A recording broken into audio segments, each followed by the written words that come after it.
세 번째 시간 시작하겠습니다. 대리가 끝났습니다. 되게 빨리빨리 끝나죠? 이제 무효와 취소 들어가서 무효와 취소 보고 조건과 기한 보고 기간까지 아마 볼 수 있지 않을까. 그러면 내일은 소멸시효만 보면 끝나거든요. 그리고 소멸시효도 그렇게 오래 걸리진 않을 것 같아요. 내일 그래서 뭐 조금 일찍 끝날 수 있을 것 같긴 하다. 근데 오늘 다 끝내는 건 무리인 것 같고 어쨌든 열심히 진도를 나가봅시다. 제가 이렇게 자신하다가 뒤통수 맞은 적이 한두 번이 아니라서 열심히 한번 해보도록 하겠습니다. 무효와 취소 보겠습니다. 137조 일단 처음으로 나오는 게 법률행위 일부 무효가 먼저 나오네요. 본문 원칙 일부분이 무효인 때에는 전부를 무효로 한다. 일부 무효면 전부 무효가 원칙이네요. 예외가 있습니다. 단서 그러나 그 무효 부분이 없더라도 법률행위를 하였을 것이라고 인정될 때에는 나머지 부분은 무효가 되지 않는다. 이거 이렇게 생각하시면 되겠죠. 일부 무효는 원칙은 일부 무효면 전부 무효가 되는 건데 전부 무효가 되는 건데 예외가 있는 거죠. 일부 무효라고 하더라도 그냥 일부분만 무효로 두겠다는 거잖아요. 그 일부분만 무효로 두겠다. 나머지 부분은 유효로 두겠다라는 건데 왜 이렇게 하는 거냐면 일단 분할 가능성이 있고 왜 이렇게 하는 걸까요? 당사자들이 이걸 원하고 있기 때문입니다. 당사자들이 이걸 원하고 있기 때문에 일부 무효인데 그 일부분만 무효고 나머지 부분은 유효로 하기를 원하고 있는 거예요. 근데 그걸 지금 원하고 있는 게 아니고 니네가 그때 행동한 걸 보니까 아마도 그 부분이 무효라고 하더라도 나머지 행위는 했을 것 같아 라고 판단을 하기 때문이죠. 우리 법원이. 그래서 일단 분할 가능성은 있어야 돼요. 정확하게 통으로 하나의 행위라면 하나가 무효면 당연히 무효가 되는 게 맞으니까 분할 가능성이 있어야 되고 당사자들의 가정적 의사가 인정이 돼야 됩니다. 가정적 의사가 인정이 돼야 돼요. 즉 나머지 일부만 가지고도 법률행위를 했을 것이다 라는 가정적 의사가 인정이 돼야 됩니다. 이거 뭔지 아시겠어요? 나머지 일부만 가지고도 법률행위 했을 것? 이게 무슨 얘기인지 아시겠죠? 그러니까 행위를 이렇게 했는데 이런 행위를 했는데 이게 딱 가운데를 나눠서 두 가지가 나뉠 수 있는 행위였던 거고 이 부분이 무효라고 니네가 법률 행위를 할 때 이렇게 통으로 행위를 할 때 이 부분이 무효라는 걸 알았다고 하더라도 요 반쪽짜리 행위 했을 거야? 했겠네 라고 법원이 판단한다면 오케이 그럼 이 부분만 떼서 무효로 하고 이 부분은 유효로 두자라고 하겠다는 겁니다. 가정적 의사를 가지고 판단하게 됩니다. 그리고요. 원칙과 예외로 들어가기 전에 그 전에 먼저 살펴보는 게 하나 있거든요. 일부 무효면 일단 무조건 전부 무효야. 그리고 만약에 일부 무효면 분할 가능성과 가정적 의사를 인정해서 일부 무효는 일부 무효로 그치게 할 수도 있어. 에서 끝나는 게 아니고 원래 제일 먼저 봐야 될 게 있어요. 살펴봐야 되는 게. 해당 법률 행위가 있을 거 아니에요. 해당 법률 행위를 근거법에서 뭔가 규정하고 있는 게 있다면, 즉 민법이 적용이 안 되고 이 해당 법률 행위가 적용되는 다른 법이 있다면 그 법을 먼저 보겠다는 겁니다. 그 법에서 이런 거 있어요. 일부 무효면 일부 무효로 끝나는 거예요. 라는 규정이 있으면 그거에 따르면 되는 거예요. 만약에 그 근거법에서 우리 법에서 이런 일부 무효는 무조건 전부 무효로 판단합니다. 라고 하면 그냥 1번, 2번 이 원칙과 예외, 민법 137조 원칙과 예외를 적용하기 전에 개별법에서 정하고 있는 원칙대로 가면 된다고요. 아시겠죠? 그래서 일로 가기 전에 원칙과 예외로 가기 전에 일단 뭘 한번 살펴봐야 된다? 근거법을 살펴봐서 근거법에서 정한 것으로 판단을 먼저 해봅니다. 근거법에서 정한 게 없다는 거예요. 일부 무효일 때 어떻게 할 건지 정한 게 없습니다. 그때 비로소 민법 137조를 적용한다라고 생각하시면 되겠습니다. 다음 138 무효행위의 전환. 전환? 무효인 법률행위가 다른 법률행위의 요건을 구비하고 당사자가 그 무효를 알았더라면 다른 법률행위를 하였을 것을 의혹하였으리라고 인정될 때에는 다른 법률행위로서 효력을 가진다. 1번 무효여야 돼요. 2번 다른 법률 행위의 요건을 구비하고 있어야 됩니다. 3번 당사자가 무효를 알았더라면 다른 법률 행위를 하는 것을 의욕했을 거예요. 되게 좀 옛날 말이죠. 법률 행위를 하는 것을 의욕한다. 그 행위를 했겠지 이거예요. 그 행위를 했겠지. 그렇다면 결론 뭡니까? 다른 법률 행위로서 효력을 가진다. 이건 4번이라고 쓰기는 그렇고 결론. 요건 1, 2, 3이 충족이 되면 결론이 이렇게 나온다는 겁니다. 그죠? 이게 뭐지? 본 적 있는데? 알박기 그 사례. 그죠? 18억에 그 알박기가 된 토지를 사는 계약을 체결했죠. 조합이 체결하고 나서 조합이 너무 화가 나는 거야. 18억에 살 거 아닌 것 같은 거죠. 그래가지고 어떻게 했습니까? 불공정한 법률 행위로서 무효다라고 주장을 해서 이걸 완전히 무효로 만들고 싶었던 거예요. 근데 우리 법원은 그냥 무효다라고 끝내지 않고 불공정한 법률 행위 맞아. 그래서 무효야. 근데 내가 보니까 니네가 낸 기록들을 잘 살펴보니까 18억이 아니고 12억 8천이면 계약 체결했겠다.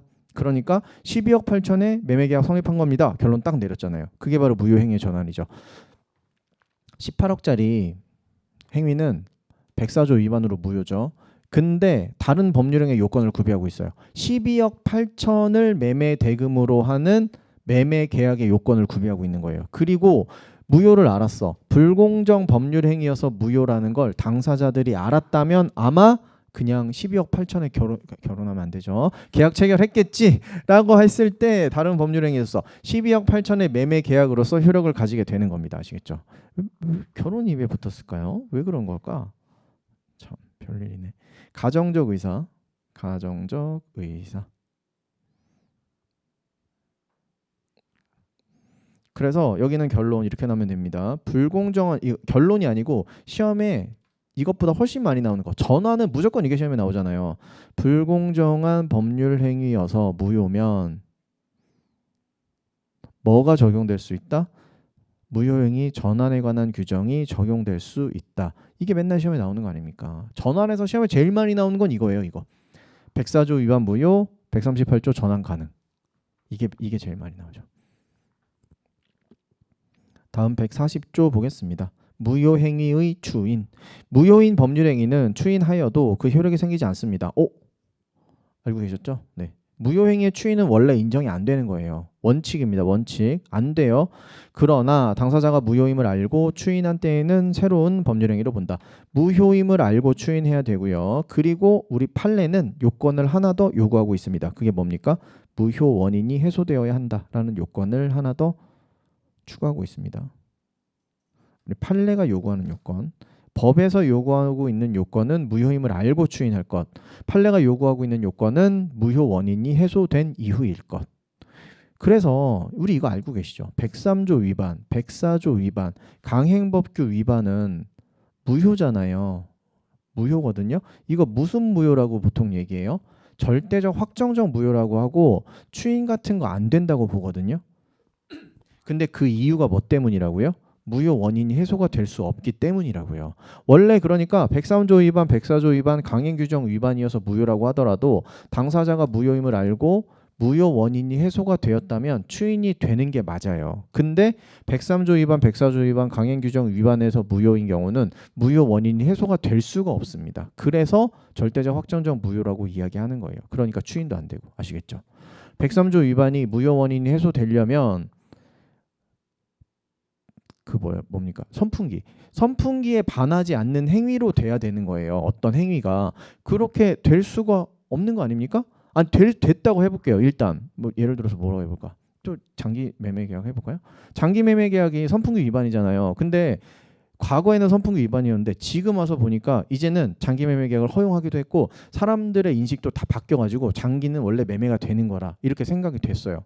그러면 무효 원인이 해소된 거예요? 아니에요.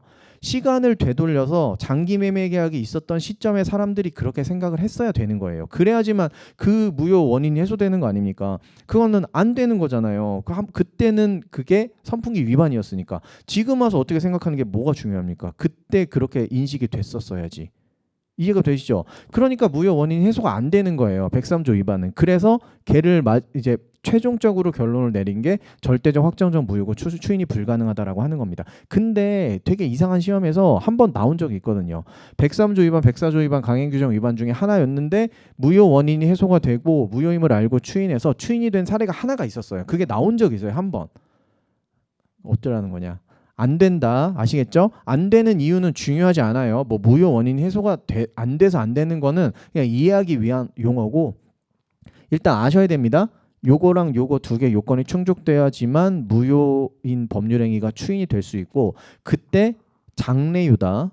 소급표도 아니고 장래요. 새로운 법률행위를 본다를 그냥 장래요로 해석을 하는 거고 103, 104 강행규정 위반해서 무효인 건 절대적 확정적 무효여서 추인 안 된다까지 우리는 알고 가면 되는 겁니다.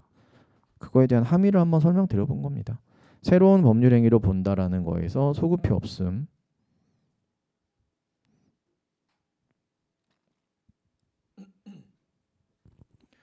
그리고 104조 보겠습니다. 법률행위 취소권자. 이거 외우고 계시죠? 제착사 대승. 있어. 대승. 이 제착사 대승이 병렬적으로 제착사 대승이 아니고요. 이건 거 아시겠어요? 제한 능력자의 법률행위 취소, 그다음 차고 취소, 사기강박 취소. 뭐야? 왜 착사만 나오지? 비통은 왜 없어요? 걔는 무효잖아요, 그렇죠? 비진입 표시와 통정허위 표시는 무효예요. 취소가 아니고 이거 취소권자잖아요. 그래서 제착사 당사자 그리고 이들의 대리인 그리고 이들의 승계인 이렇게 보셔야 되는 거예요. 아시겠죠? 제착사 대승이라는 게 원래 제착사들이 취소할 수 있고 제착사의 대리인이 취소할 수 있고 제착사의 승계인이 취소할 수 있다. 원래 이렇게 읽는 거예요. 근데 꼭 이렇게 알아야만 문제를 맞출 수 있는 건 아니에요. 결국에는 제착사 대승만 외우면 맞출 수 있어요. 아시겠죠? 근데 이렇게 구성이 되어 있는 겁니다. 아시겠죠? 취소권자는 왜 제착사지? 왜냐하면 우리가 분석하는 취소할 수 있는 행위가 제착사잖아요. 그렇죠? 행위 자체가 제착사이기 때문입니다. 나머지는 뭔데요? 나머지 문제 있는 행위는 대부분 무효고요. 뭐 실종 선고의 취소는 실종 선고의 취소라는 개별적인 법률 관계가 거기서 규정을 하고 있으니까 요거랑 상관이 없는 취소예요. 아시겠죠? 그래서 우리가 무효와 취소 파트에서 분석하는 취소는 이렇게 제착사라고 생각하시면 됩니다. 무효는 103, 104 강행규정 위반 무효만 있는 게 아니고 107 비진입 표시에서 상대방 RR이어서 무효도 있고요. 108 통정허위 표시 무효도 있고요. 그리고 간단하게만 말씀드렸던 원시적 불능인 법률 행위도 무효입니다. 원시적 불능 뭐예요? 너랑 나랑 거래 계약을 체결합니다. 제가 X 건물을 갖고 있는 사람이에요. 계약을 체결하려고 가는 동안 내 건물에 불이 나서 이미 소실이 됐어요. 근데 난 몰랐지. 그리고 계약 체결했죠. 그 계약은 이미 소실됐잖아요. 현실적으로. 그거에 대해서 계약 체결했으니까 원시적 불능. 매도 인도를 해주고 소유권 이전 등기를 해줄 수가 없는 상태에서 계약을 체결한 거기 때문에 아예 원시적 불능이라고 표현합니다. 그걸. 그 계약은 무효가 되는 거예요. 아시겠죠? 뭐 그런 것들이 무효죠. 우리가 분석하는 무효. 그 다음 취소의 효과 보겠습니다. 취소된 법률행위는 처음부터 무효인 것으로 봅니다. 취소하면 소급해서 무효로 만들겠다는 얘기죠. 소급효가 있습니다. 취소에는요. 다만 제한 능력자는 그 행위로 인하여 받은 이익이 현존하는 한도에서 상환할 책임이 있다. 처음부터 무효가 되었으면 소급효가 있고 원상 회복 의무가 생기게 되는 거잖아요. 그쵸? 원상 회복 의무가 생겨서 반납을 해야 되는데 매수인은 뭘 줘야 됩니까? 내 소유권 이전 등기를 말소해야 되고 건물이라면 내 소유권 이전 등기를 말소해야 되고 건물 키를 또 넘겨줘야 되는 인도해줘야 되는 의무가 생기게 되고요. 원상 회복 의무로. 매도인은 뭘 줘야 됩니까? 받은 대금을 돌려줘야 되는 거예요. 받은 대금을. 그쵸? 다만 제한 능력자는 보호하기 위해서 어디까지만 항상 현존이익 한도에서 상환 책임 있죠. 현존이익 한도. 그래서 미성년자랑 당근 거래하면 문제가 생길 여지가 많다. 내 핸드폰 팔고 엄청나게 험하게 쓰다가 한 3년 후에 취소하겠습니다 라고 하면 망했다. 돈 돌려주고 이제 핸드폰 깨진 거 그대로 받아야 되는 거예요. 아시겠죠? 받은 이익이 현존한 한도에서 상환할 책임이 있으니까. 대단한 게 뭐 없네요. 네, 넘어갑시다. 다음 장 142조. 취소의 상대방. 취소할 수 있는 법률 행위의 상대방이 확정된 경우에는, 이거 확정된으로 그냥 읽으시면 된다고 말씀드렸죠. 확정된 경우에는 그 취소는 상대방에 대한 의사표시로 하여야 한다. 갑, 을. 을이 사기치네요. 기망. 그래서 갑이 가지고 있는 X를 매도하는 계약을 체결했습니다. 기망에서 샀다는 거는 되게 싸게 샀다는 말이겠죠. 을이 아마도 그렇게 생각하시면 되겠죠. 그러면 아마 시장에서 X의 시가는 갑이 X를 매도했을 때 가격보다 높을 거고, 을은 좀 법 조금 아리야. 그래서 내가 기망에서 X의 매도의 의사표시를 하게 만들었잖아요. 그러면 그 기망에 해서 X 매도한 행위는 취소할 수 있는 법률 행위가 된다는 걸 알고 있는 거죠. 어떻게 해야 됩니까? 취소하기 전에 빨리 팔고 튀어야겠다. 그죠? 병에게 빨리 팝니다. X 매도 병. 이렇게 한 거죠. 갑이 이제 알게 됐습니다. 아, 이거 내가 잘못 팔았네. 완전 속았네. 취소해야 되겠죠. 사기 기망에 의한 의사표시를 했으니까 이거 취소하려고 합니다. 그때 누구한테 취소한다고 해야 될까요? X 부동산 등기부 떠보니까 X가 예를 들어서 부동산이었어요. 그러면 갑, 을, 병까지 갔죠. 그럼 병한테 취소한다고 의사표시를 던져야 될까요? 을한테 던져야 될까요? 을한테 하란 얘기입니다. 법률행위의 상대방이 이미 확정돼 있잖아요. 내가 취소할 수 있는 법률행위를 누구랑 했느냐, 그걸 지금 얘기하고 있는 거죠. 을이랑 했으니까 을한테 취소의 의사표시 하란 얘기입니다. 아시겠죠? 상대방에 대한 의사표시로 하여야 한다. 여기 법률행위의 상대방이 확정한이라고 되어 있긴 한데 확정된으로 읽으시면 되고, 직접 상대방에게만, 그러니까 내가 거래를 체결한 직접 상대방에게만 취소권 행사 가능하다는 뜻이고요. 누구한테는 안 된다와 같은 말이에요. 전득자한테는 안 된다와 같은 말이죠. 아, 전득자는 조금 애매하네요. 전득자도 안 되는 건 너무나 당연히 맞는데 제3자 안 됨. 제3자 전득자 안 됨. 아님. 취소권 행사는 대상자가 아니다라는 거. 제3자가 병이잖아요. 그렇죠? 여기서. 그리고 병이 한 번 더 넘기면 정한테 넘어가면 그 사람이 전득자고. 그렇죠? 이렇게 확인하시면 되겠고요. 143조 가서 보겠습니다. 추인의 방법 효과. 추인. 취소할 수 있는 법률행위는 140조에 규정한 자가 추인할 수 있고, 취소할 수 있는 법률행위는 우린 뭐라고 알고 있죠? 제착사죠. 그죠? 우리가 여기서 분석하는 취소할 수 있는 법률행위 제착사. 140조에 규정한 자는 누구예요? 제착사 대승인데 이게 이 사람이 뭘 할 수 있다고요? 추인도 할 수 있다고요. 추인도. 그쵸? 추인 후에는 취소하지 못한다라고 되어 있네요. 추인은 한 번 하면 취소할 수 있는 법률행위의 추인이라는 개념을 이제 아셔야 되는데, 그러면 취소할 수 있는 법률행위는 일단 유효한 거예요. 맞죠? 유효한 거예요.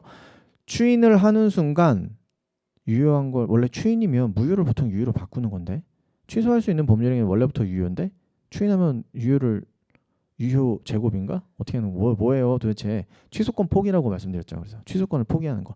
나는 취소해서 걔를 무효로 만들 수 있지만 취소할 수 있는 법률행위를 추인하겠다라는 건 더 이상 취소권을 행사하지 않겠다. 취소권을 포기해서 완벽하게 유효로 만들겠다라는 의미가 되는 겁니다. 그래서 취소할 수 있는 법률 행위의 추인은 취소권 포기를 얘기하는 거예요. 취소권 포기.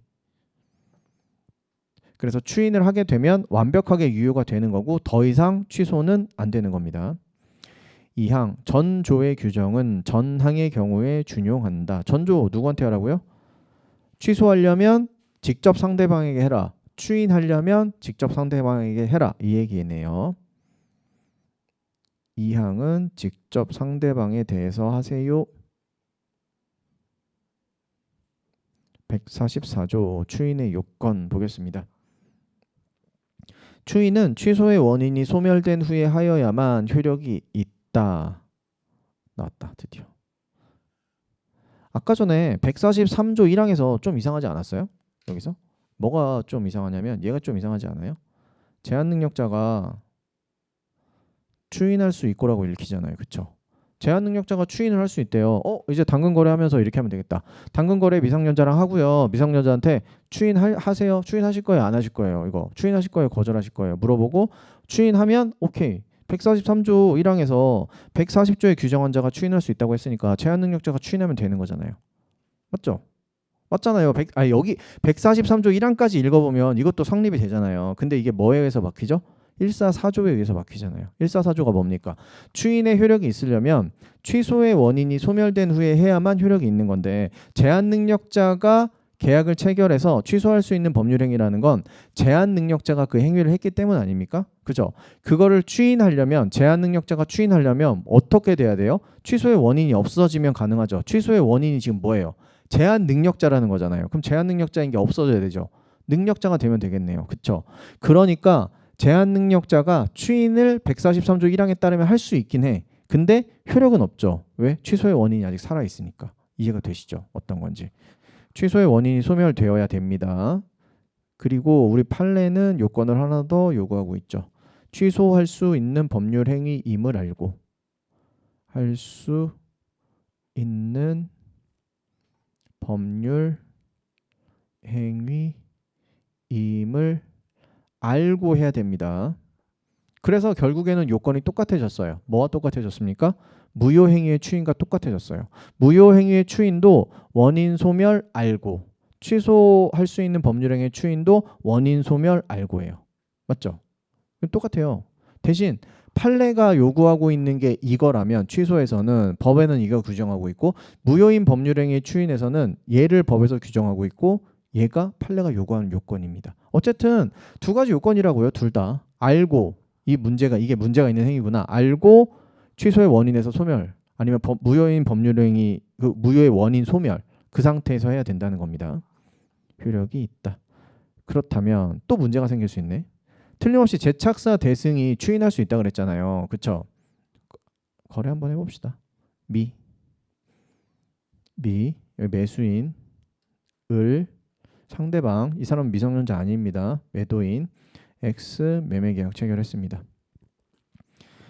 갑 미성년자가 아직 미성년자인 상태에서는 추인 안 되죠. 안 되잖아요. 맞죠? 왜죠? 144조 1항에 따라서 추인 안 됨 144조 1항에 따라서 원인이 소멸이 안 됐으니까 취소의 원인은 미성년자라는 거니까 그러면 두 번째 갑한테 누가 달려있냐면요. 병이라는 법정 대리인이 달려있습니다. 친권자가 추인하는 거 이것도 안 돼야 돼요. 맞죠? 왜죠? 144조 1항 때문에 지금 이 거래의 근본적인 문제는 갑이 미성년자라는 거잖아요. 취소의 원인이 소멸된 후에만 할 수 있다면서. 그러니까 아무리 법정 대리인이라고 하더라도 144조 1항이 적용되면 이 사람이 갑이라는 이 미성년자가 성년자가 되기 전까지는 추인은 아무도 못하는 거예요. 맞죠? 맞잖아요. 144조 1항에 따르면. 이런 말도 안 되죠. 그죠?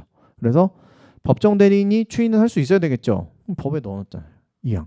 제1항은 법정 대리인 또는 후견인이 추인하는 경우에는 적용하지 않는다. 미성년자인 상태에서도 법정 대리인 추인 가능하다. 아시겠죠? 추인이 안 될 것 같지만 이게 아니고 가능하다가 맞고 144조 2항에 따라서 가능하다가 맞습니다. 그래서 요거는 아닌 게 되는 거죠. 이렇게. 친권자는 추인 가능.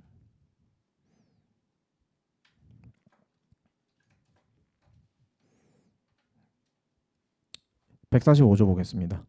이번엔 법정 추인. 법정 추인은요. 무효인 법률행위에서 나오는 게 아니고 취소할 수 있는 법률행위에 대해서 나오는 겁니다. 법정 추인은 무효인 법률행위를 하고 나서 뭔가 이런 액션을 취했다고 해서 추인이 맞구나라고 보는 게 아니고 취소할 수 있는 법률행위, 즉 제착사인 경우에서 어떤 특정 행위를 하게 되면 이거를 추인한 걸로 보겠다는 의미가 담긴 거예요. 일단 시작은 취소할 수 있는 법률행위입니다. 법정 추인에서 중요한 거 추인의 의사가 있는지 없는지는 묻지 않습니다. 하지만 단 취소 원인은 소멸되었어야 돼요.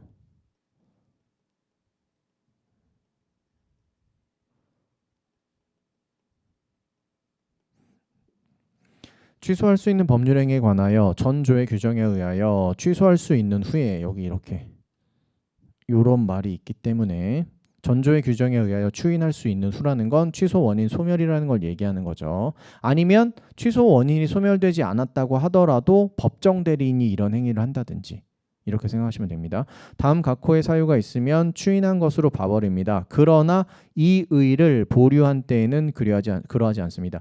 이 보류라는 게 뭐예요? 아래와 같은 이청경 담양강이라는 행위를 하면서 그 행위를 하는 제한능력자가 제한능력자가 아니고 그 사기당한 사람이 의사표시를 한 자가 뭐라고 얘기하는 겁니까? 이거 확실하게 추인하는 건 아닙니다 라고 이야기하면서 이런 행위를 하는 거죠. 그러면 법정 추인이 아니게 된다라는 의미입니다. 이 의를 보류한다는 게 그런 거예요. 이거 법정 추인 아니에요 라고 얘기하면서 이런 행위를 한다라는 겁니다. 이청경 담양강 외우고 계시죠? 이청경 담양강. 그리고 청양은 청양고추를 파는 데잖아요. 너무 매운 거. 그러니까 혼자 가면 안 돼요. 매운 거 잘 드세요? 못 드세요? 맵찔이십니까? 제가 맵찔이어가지고 매운 걸 먹을 수가 없어. 네. 청양. 근데 요즘에 그런 걸 좀 알게 됐어요. 뭔가 매콤한 걸 먹으면 스트레스가 좀 풀린다는 걸 조금 알게 돼가지고 요즘에 조금 시도하고 있습니다. 저랑 뭐 집에 계신 분이랑 다 맵찔이어가지고 잘 못 먹어요. 그냥 교촌 레드 정도? 그 정도만 먹습니다. 별로 안 맵더라고요. 그런 건. 청양은 어쨌든 혼자 가야 된다. 갑자기 뭐 이런 얘기. 아니 공부를 하면서 스트레스를 푸는 좋은 방법 중에 하나가 맛있는 거 먹는 거잖아요. 그렇죠? 그게 거의 진짜 유일하면서도 좀 꾸준한 즐거움 아니에요?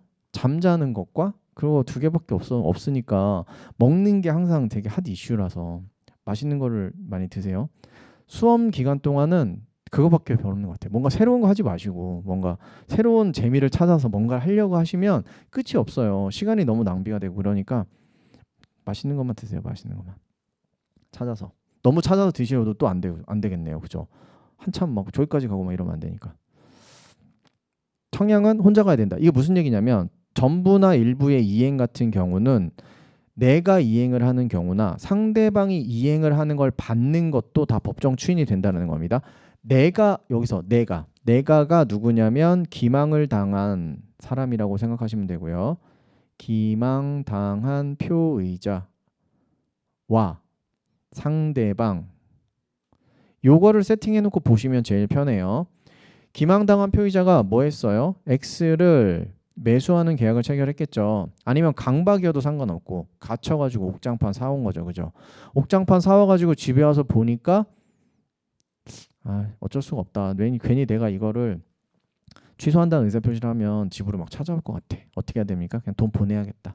내가 핸드폰이 없어서 거기서는 돈 못 보냈는데 집에 오니까 이제 핸드폰이 생겼고 그러면 돈 보내야지. 돈 보내는 순간 추인이잖아요. 맞죠?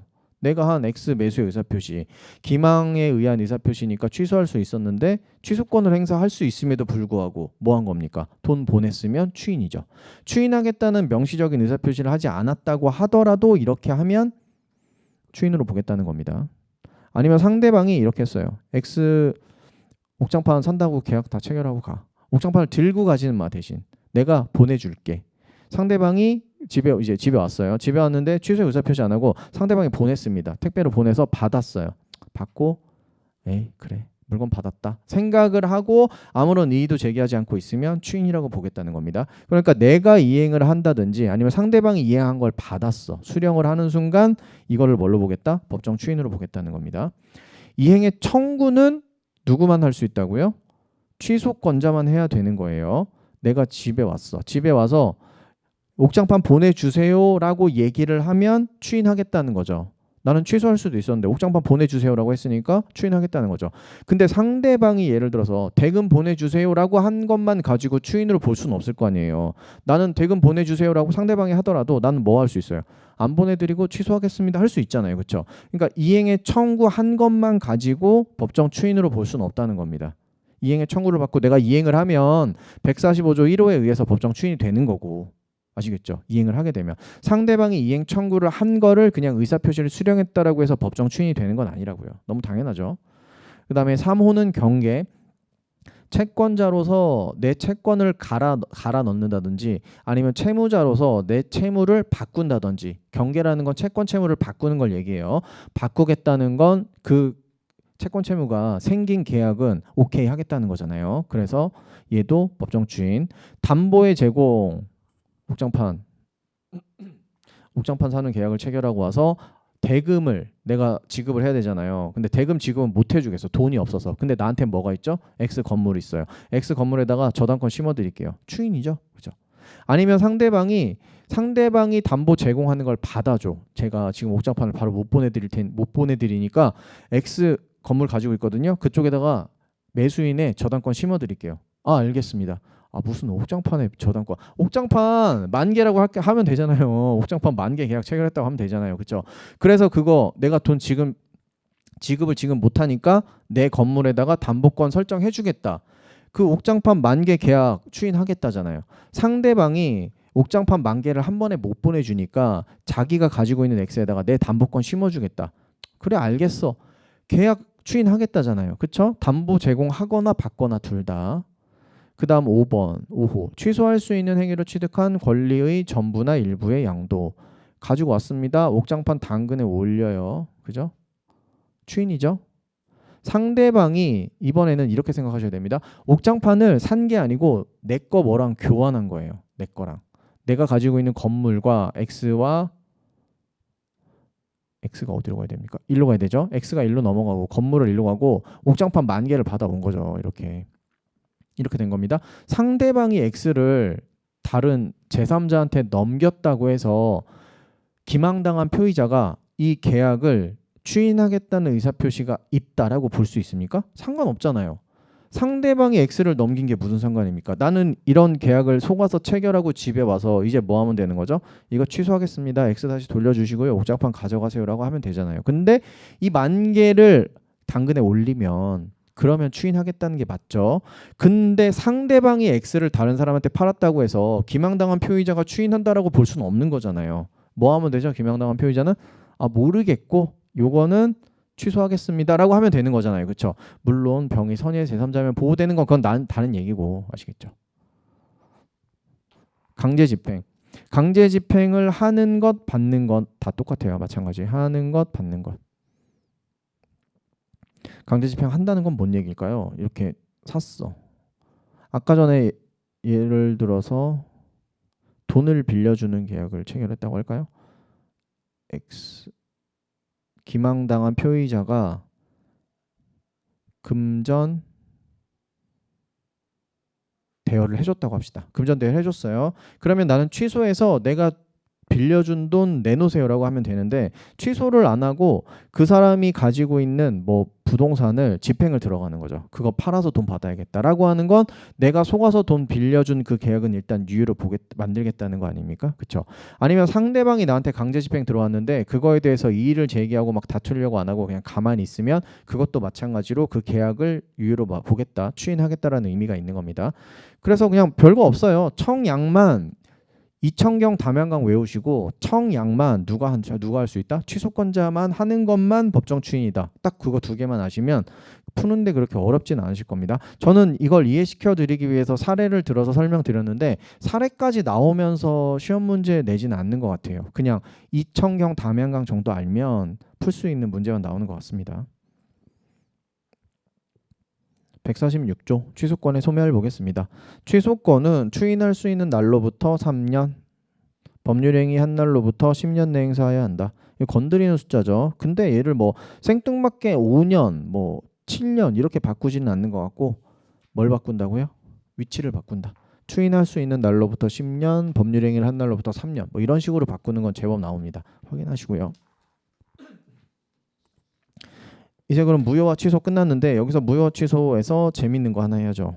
이거 재밌지 않으세요? 강박당에서 옥장판 사온 사례 매수 계약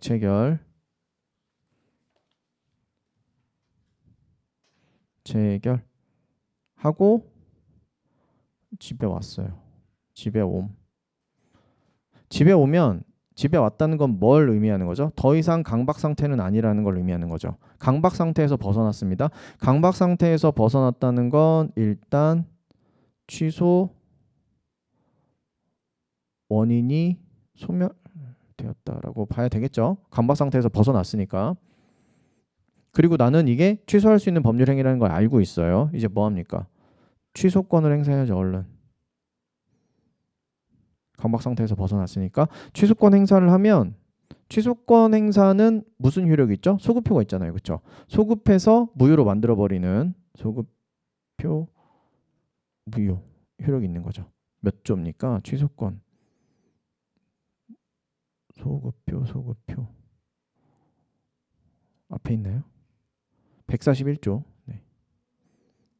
여기서 141조 소급해서 무효가 됐죠. 근데 큰일 났네. 그냥 추인해서 추인할 걸. 왜? 레아록이야. 추인 하고 싶어요. 유효로 만들고 싶어요. 지금 그 계약 자체를. 그럼 어떻게 해야 돼? 어떻게? 그쪽이랑 전화해서 저 다시 계약 체결할래요. 하면 되는데 그거 말고 난 전화통화하기가 싫어요. 그쪽이랑. 어떻게 해야 됩니까? 취소할 수 있는 법률행위 추인 같은 거 있지 않았어요? 취소할 수 있는 법률행위 추인.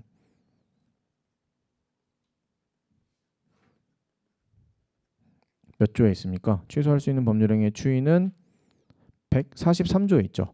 취소할 수 있는 법률행위는 140조에 규정한 자가 추인할 수 있고 추인 후에는 취소하지 못한다라고 되어 있으니까 143조에 따라서 취소할 수 있는 법률행위 추인을 하려고 봤더니 지금 현재 내가 한 매수하겠다는 의사표시는 취소할 수 있는 법률행위로 남아 있습니까? 아니죠. 내가 취소해서 이미 무효가 돼버렸잖아요. 그러니까 더 이상 취소할 수 있는 법률행위가 아니에요.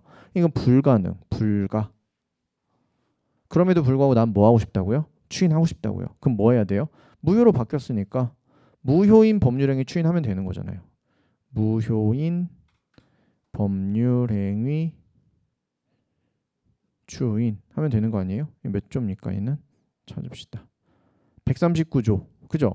139조에서 그러면 소급해서 그 행위가 있었던 때로부터 다시 유효가 되는 게 아니고, 그죠? 무효인 법률행위 추인은 원래 안 되잖아요. 그럼에도 불구하고 무효임을 알고 무효 원인이 소멸한 후에 하면 유효가 될 그때부터 새로운 법률행위로 보니까 이거 가능.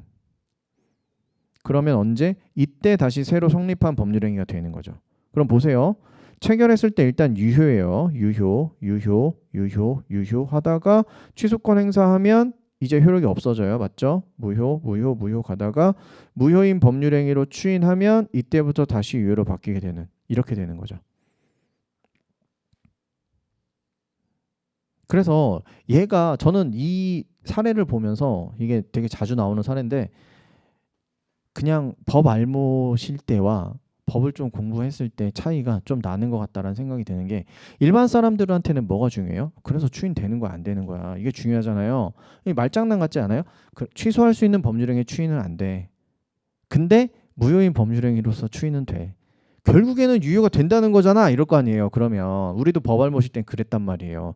도대체 그래서 결론은 둘 사이에서 거래계약이 체결됐다는 거잖아. 이게 중요하잖아요. 근데 우리는 이런 게 되게 중요한 게 이유가 뭐냐면 여러분이 만약에 소송까지 갔어. 이런 상황으로 소송까지 가서 나는 유효로 만들고 싶어요. 근데 주구장창 얘만 주장하는 거예요. 그러면 법원이 알아서 얘는 무효인 법률행위로 추인되니까 그걸로 인정할게요.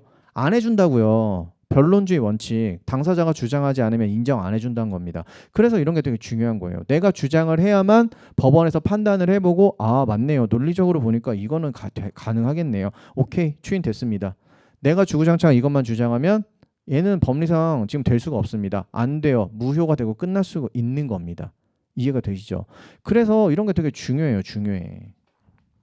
일반 사람이라고 얘기하는 게 좀 뭐한데 법을 잘 공부하지 않은 사람은 결국엔 결론이 중요하니까 뭔가 말장난처럼 좀 보이거든요. 어떻게 보면. 그래서 한번 말씀드려봤습니다. 자, 이제 조건과 기한 보겠습니다.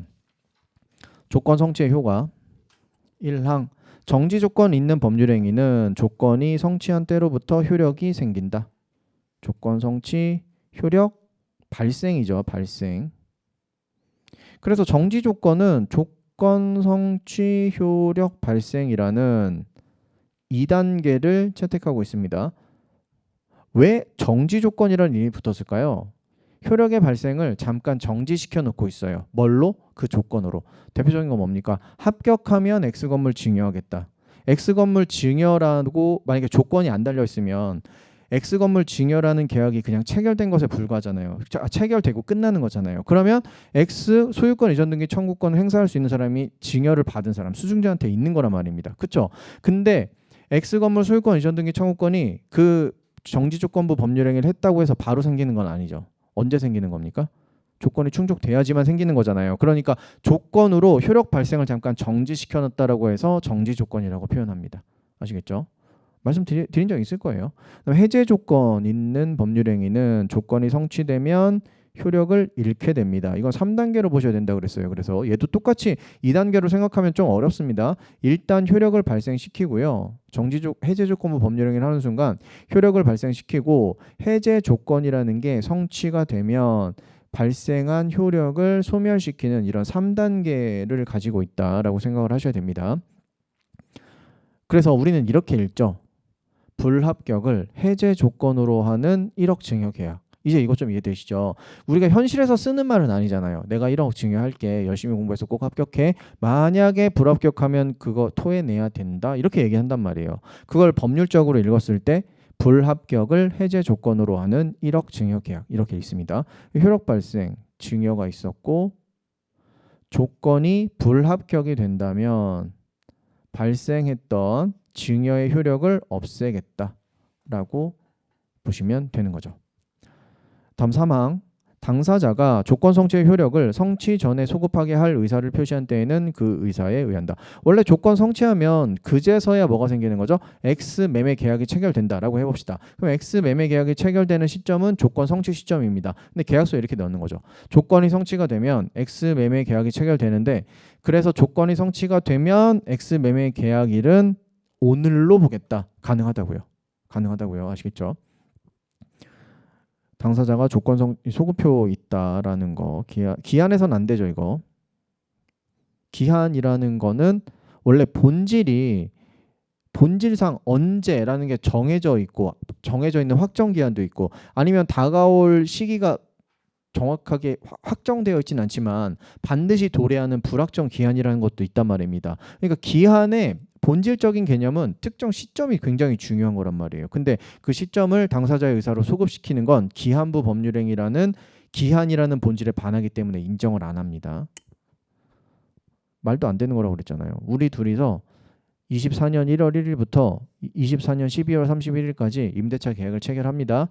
근데요, 계약이 체결되는 순간 23년 1월 1일부터 계약 체결된 걸로 합시다. 이런 의미라고요. 이게 도대체 무슨 말이야? 말이 안 되잖아요. 그렇죠? 그래서 안 된다. 조건, 정의를 좀 써야 돼요. 정의도 아셔야 됩니다. 조건, 장래, 도래가 불확실한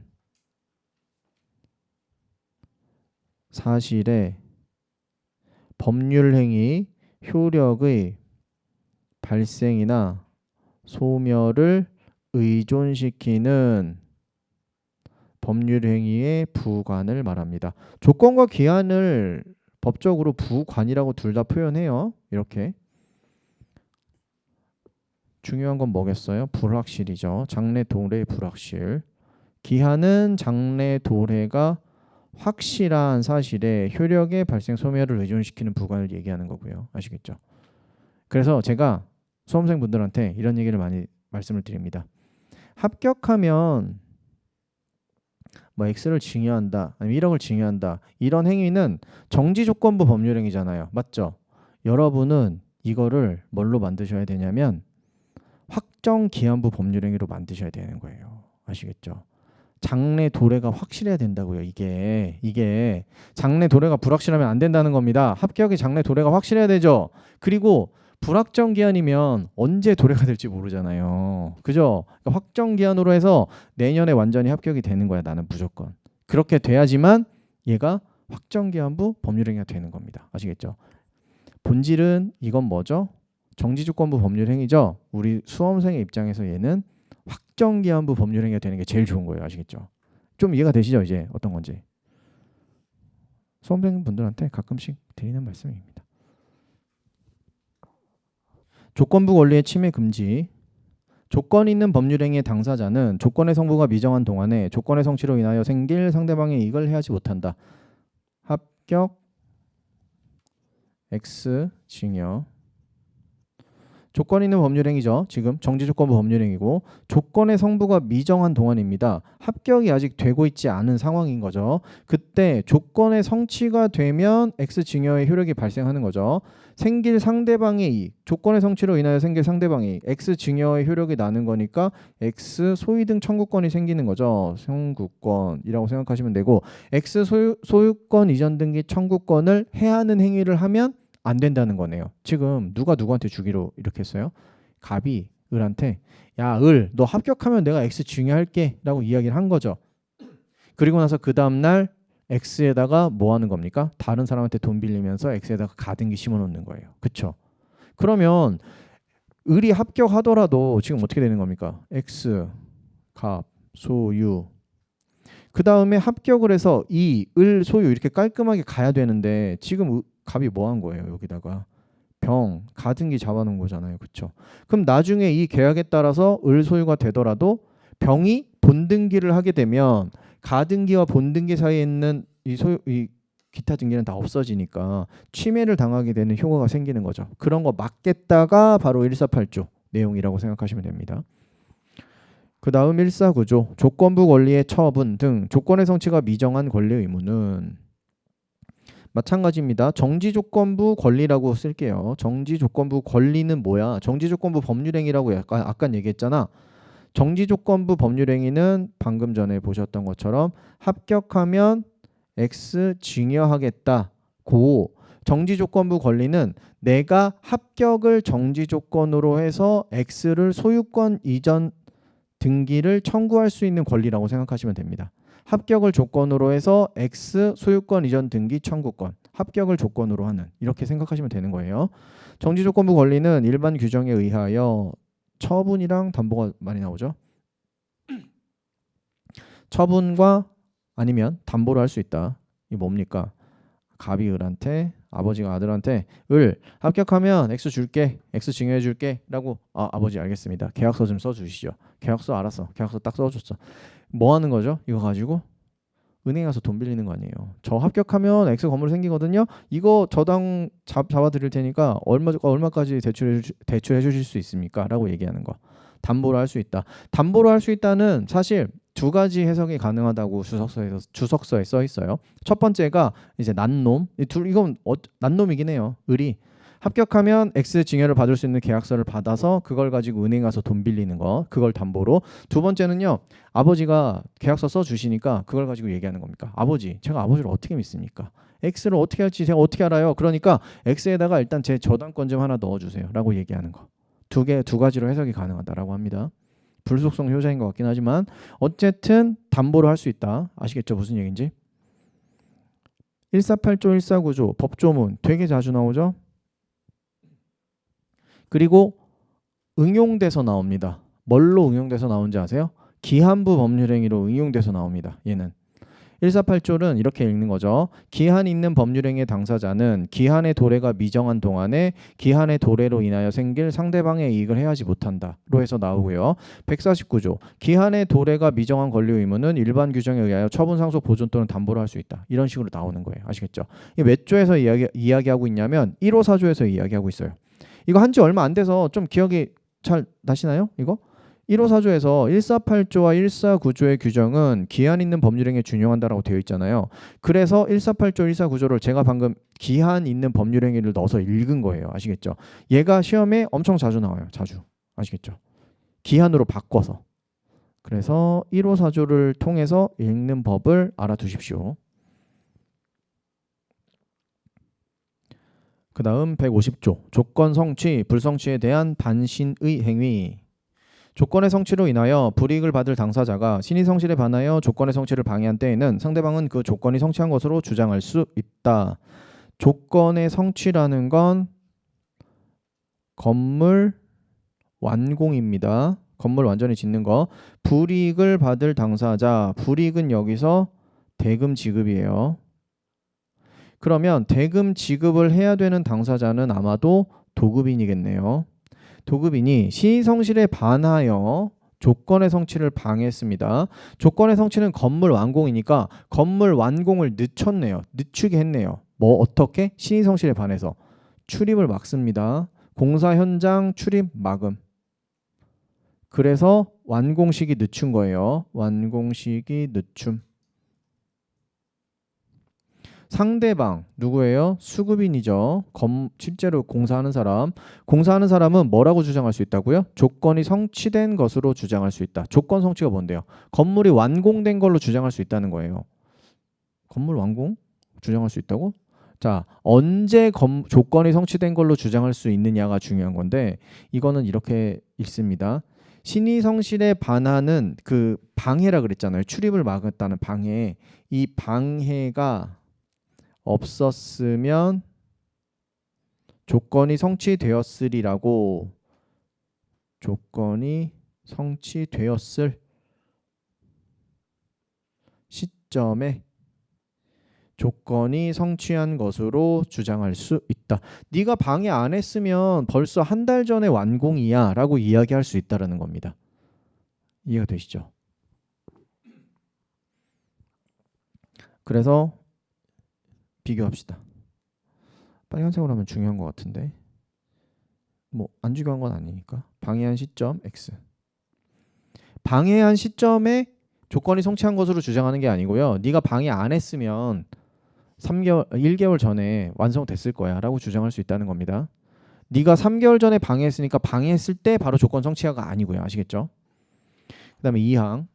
조건의 성취로 인하여 이익을 받을 당사자가 신의성실에 반하여 조건을 성취시킨 때에는, 얘는 다른 예로 봅니다. 공사가 아니고 합격 1억 징여로 또 볼게요. 이익을 받을 당사자 신의성실에 반하여 조건을 성취시켰습니다. 합격이라는 조건이 충족되려면 신의성실을 잘 유지하면서 합격을 하셨어야 되는데 이분은 부정행위로 합격하셨네요. 부정행위로 합격. 상대방은 그 조건이 성취하지 않은 것으로 주장할 수 있다. 조건이 성취하지 않았대요. 이건 뭐죠? 합격되지 않았다. 네가 합격 증서를 갖고 왔지만 합격으로 인정 안 하겠다가 가능한 거죠. 그죠? 그러니까 1억 징여 못 해주겠다. 이유가 뭡니까? 부정행위로 합격했으니까.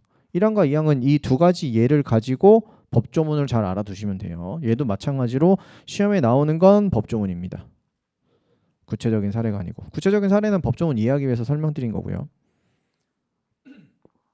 그다음 불법 조건, 기성 조건. 와, 여기 조건과 기한에서 제일 중요한 거 뭐예요? 라고 물어보시면 저는 2항 여기 151조 2항과 3항이라고 말씀드리겠습니다. 조건이 선풍기에 위반하대요. 위반한 거래요. 이 무슨 조건이라고 하죠? 얘를? 불법 조건이라고 하죠. 불법 조건이 달려 있으면 조건만 무효가 아니고 조건이 달려 있는 법률행위 자체가 무효가 되어야 하는 겁니다. 이거 조건만 무효가 된다. 그 조건만 무효가 된다. 자주 나와요. 그 조건만 무효 X. 2항. 조건이 법률행위 당시 이미 성취한 거래요. 이미 성취한 조건을 뭐라고 표현하죠? 기성조건이라고 하죠. 그 조건이 정지 조건이면 조건 없는 법률행위, 무효와 대비해서 유라고 하고, 해제 조건이면 무효로 한다. 그래서 기정유, 기해무 하나만 외우시면 됩니다. 보통 기해무를 많이 외우는 것 같아요. 조건이 법률행위 당시에 이미 성취할 수 없는 것입니다. 이거 뭐라고 표현하죠? 불능 조건이라고 하죠.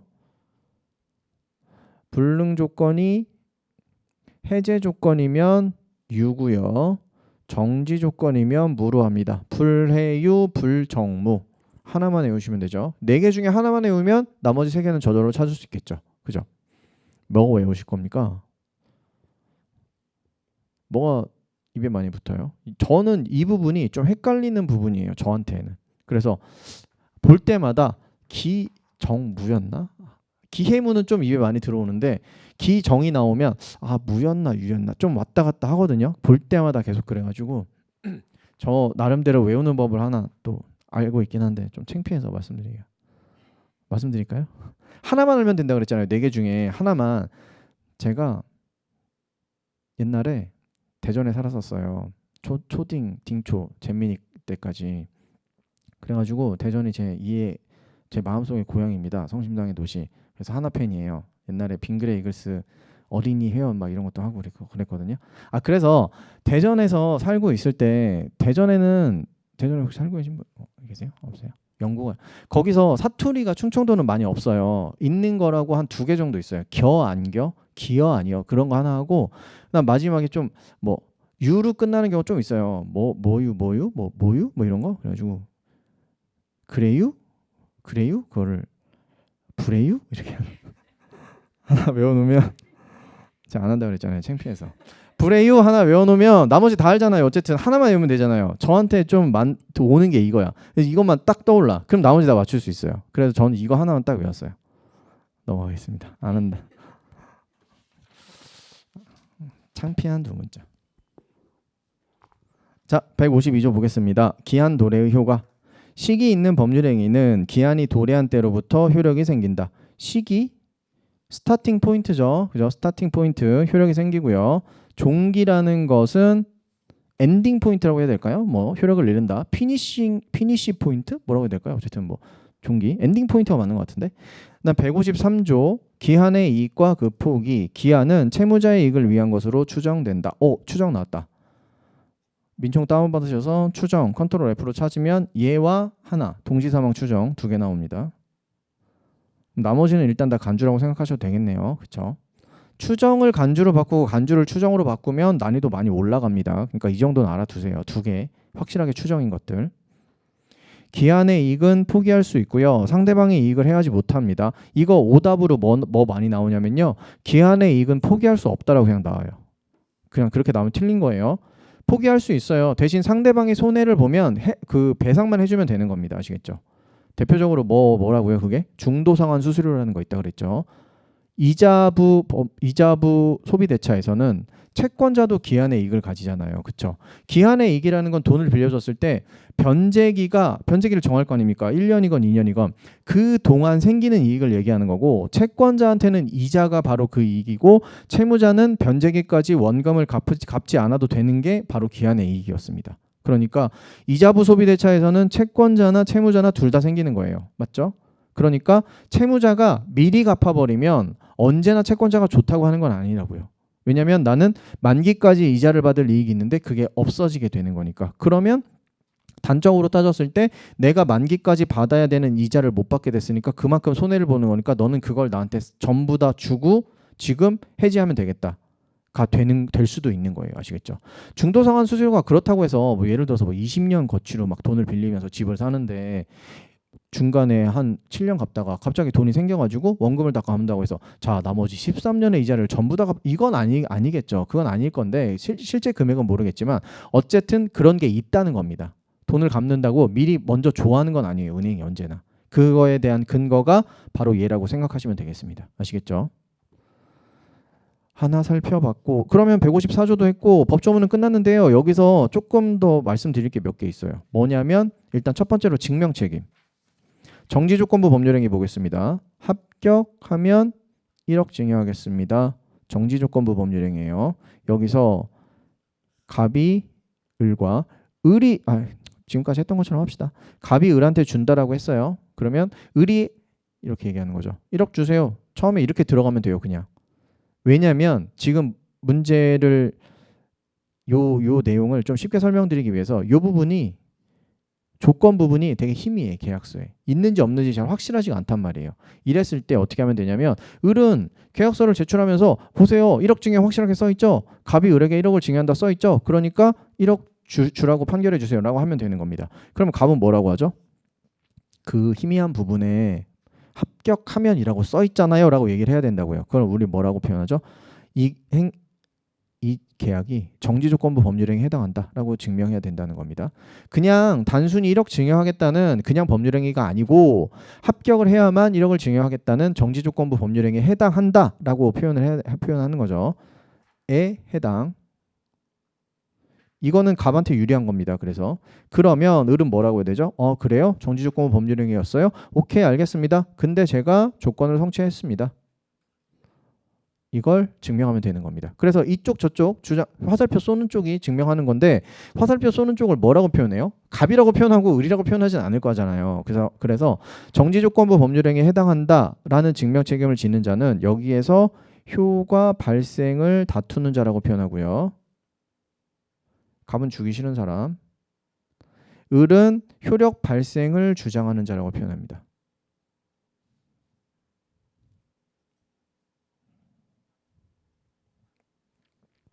이렇게 표현하죠. 이게 뭐였죠? 정지조건부 법률행위. 정지조건부 법률행위에서의 증명책임. 그럼 뭐 봐야 되죠? 이번엔 해제조건부 법률행위 봐야 되죠? 해제조건부 법률행위는 이렇게 표현하겠습니다. 불합격을 해제 조건으로 하는 1억 증여계약. 누가 누구한테 줬다고요? 똑같이 갑이 을한테 줬다고 해볼게요. 자, 소송 누가 제기하면서 시작할 것 같으세요? 을이 갑한테 1억 달라고 하면서 소송 제기하진 않겠죠. 왜냐면 벌써 준 거니까. 그쵸? 그러니까 아마도 갑이 1억을 돌려내라 라고 하면서 소송을 제기할 겁니다. 그쵸? 1억 반환 청구. 을은 뭐라고 하면 되죠? 나한테 1억 있죠? 그리고 틀림없이 나랑 1억 증여 계약을 체결해서 받은 거잖아요. 가만히 있으면 돼요. 계약서 그냥 1억 증여 준다고 했는데요. 가만히 있으면 됩니다. 그러면 갑이 바빠져요. 할 일이 많아져요. 첫 번째 뭐 해야 됩니까? 너랑 나랑 체결한 계약이 단순히 1억을 그냥 주겠다는 계약이 아니고 무슨 행위다? 조건이 달려있는 행위잖아. 해제 조건부 법률행위에 해당한다는 사실. 법률 행위에 해당한다는 사실 주장하고 증명해야 되고요. 그리고 나서 조건도 성취되었다. 그러니까 1억 증여의 효력이 사라진 거잖아 라고 이야기 주장 증명까지 해야 된다는 겁니다. 그래서 이쪽은요 누구예요? 효력 발생을 주장하는 자가 아니고 해제 조건이니까 효력이 소멸하였음을 주장하는 자, 효력 소멸을 주장하는 자가 둘 다 증명해야 됩니다. 해제 조건부 법률행위에 해당하고 조건도 성취되었습니다. 해제 조건도 성취되었습니다. 라고 증명을 해야만 돈을 받아낼 수 있는 거예요. 이해가 되시죠? 을은 아무것도 안 해도 된다고요. 단적으로 보면. 실제로 현실에서는 해제 조건부 법률행위에 해당하지 않는다라고 주장하겠죠. 조건이 성취가 되지 않았다라고 주장하고 그건 현실적인 거고. 그죠? 여기까지 봤고 그다음 가장 어려운 조건과 불확정 기한을 구분을 좀 해봅시다. 판례 사례를 보면 불확정 기한이라고 하고 있는데 우리가 그냥 이야기로는 조건으로 해석을 하면 좋을 것 같은데 판례가 불확정 기한으로 보고 있어가지고요. 그래서 봅시다. 일단 조건이면 이거예요.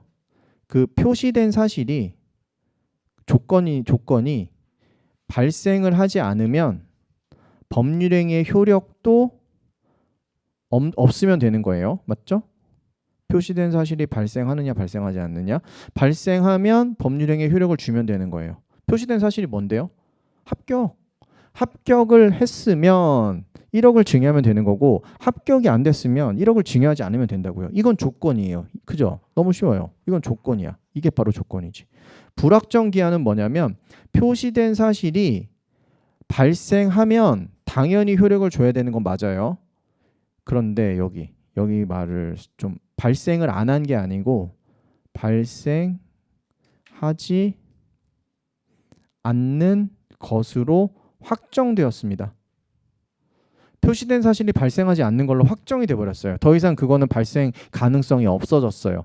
그럼에도 불구하고 너랑 나랑 했던 행위의 효력을 인정한다, 이제 준다 라고 하면 얘는 불확정 기한으로 봅니다.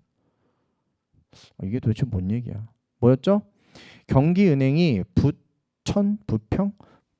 부평구랑 맺은 계약이 있었잖아요. 30억을 증여하겠다. 그게 상호 협의를 통해서 30억을 증여한다라고 했는데 상호 협의가 되면 증여하고 안 되면 안 주겠다가 아니고 30억은 무조건 증여를 해야 되는 거예요. 근데 그 시기가 상호 협의가 되면 그때 주겠다. 로 계약을 체결한 거거든요. 그거를 해석했을 때 상호 협의가 되면 주면 되는 건데 상호 협의가 더 이상 될 수 없는 상태로 돼버렸잖아요. 왜? 경기은행이 부도가 나서. 그렇다고 하더라도 30억 증여는 무조건 이행을 해야 되는 거니까 그렇게 해석을 했으니까 얘는 불확정 기한으로 본 겁니다. 아시겠죠? 이거 문구 잘 확인해 주십시오. 시험에 나오는 거니까요.